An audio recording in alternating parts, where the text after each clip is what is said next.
ಇನ್ನು ಸಂತ್ರಸ್ತ ಯುವತಿ ಕುಟುಂಬಸ್ಥರ ವಿರುದ್ಧ ಪ್ರತಿದೂರು ದಾಖಲಾಗಿದೆ. ಕೊಲೆ ಮಾಡುವ ಉದ್ದೇಶದಿಂದ ಹಲ್ಲೆ ಮಾಡಿದ್ದಾರೆ ಅಂತ ದೂರು ದಾಖಲಾಗಿದೆ. ಪ್ರಭು ಚೌಹಾಣ್ ಸಂಬಂಧಿ ಮುರಳೀಧರ್ ಎಂಬುವರಿಂದ ಈ ಪ್ರತಿದೂರು ದಾಖಲಾಗಿರೋದು.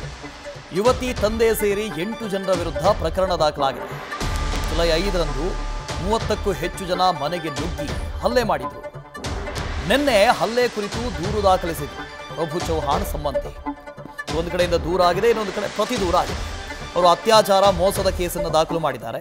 ಇವರು ಕೊಲೆ ಮಾಡೋದಕ್ಕೆ ಬಂದಿದ್ದಾರೆ, ಹಲ್ಲೆ ಮಾಡಿದ್ದಾರೆ, ನಮ್ಮನ್ನು ಕೊಲೆ ಮಾಡೋದಕ್ಕೆ ಅಟೆಂಪ್ಟ್ ಮಾಡಿದರು ಅಂಥೇಳಿ ಪ್ರತಿದೂರು ಕೂಡ ದಾಖಲಾಗಿದೆ. ಇದರಲ್ಲಿ ಯಾವುದು ಸತ್ಯ ಯಾವುದು ಸುಳ್ಳು ಪೊಲೀಸರು ತನಿಖೆಯನ್ನು ಮಾಡಬೇಕು.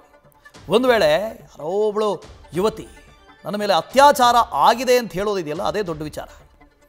ಎಷ್ಟೋ ಕೇಸ್ಗಳು ದಾಖಲಾಗೋದೇ ಇಲ್ಲ, ಇಲ್ಲಿ ಕೇಸ್ ದಾಖಲಾಗಿದೆ. ಆದರೂ ಕೂಡ ಯಾಕೆ ಪೊಲೀಸರು ಆ್ಯಕ್ಟಿವ್ ಆಗ್ತಾ ಇಲ್ಲ?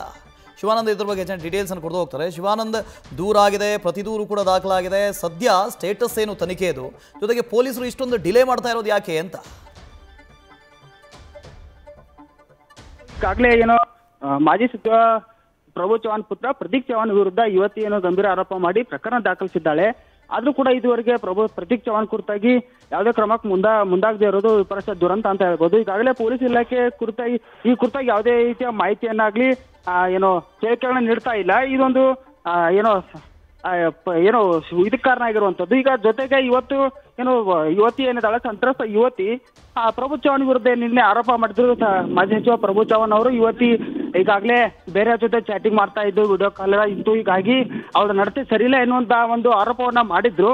ಆರೋಪಕ್ಕೆ ಪ್ರತ್ಯುತ್ತರ ನೀಡಿರುವಂತ ಏನು ಯುವತಿ ಏನಿದ್ದಾಳೆ ಅದೆಲ್ಲವೂ ಕೂಡ ಎಡಿಟ್ ಮಾಡಿದ್ದಾರೆ. ಹೀಗಾಗಿ ಅದನ್ನ ಮುಂದಿಟ್ಕೊಂಡು ನನ್ನ ವಿರುದ್ಧ ಸುಮಾರು ನಡತೆನ ನಾನು ತೇಜೋವಧಿ ಮಾಡ್ತಿದ್ದಾರೆ ಎನ್ನುವಂತ ಆರೋಪವನ್ನ ಪ್ರತ್ಯುತ್ತರವನ್ನ ಪ್ರಭು ಚೌಹಾಣ್ ಅವರಿಗೆ ನೀಡಿದ್ದಾಳೆ.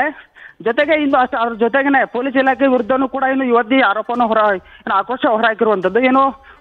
ಜುಲೈ 5ನೇ ತಾರೀಕು ಪ್ರಭು ಚೌಹಾಣ್ ಮನೆಯಲ್ಲಿ ಒಂದು ಗಲಾಟೆ ಆಗುತ್ತೆ.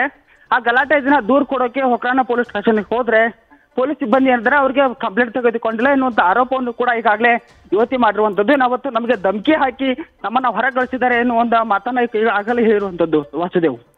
Okay, thank you Shivanand. News first ನಿರ್ಭೀತಿಯಿಂದ ನಿಮ್ಮ ಪರವಾಗಿ.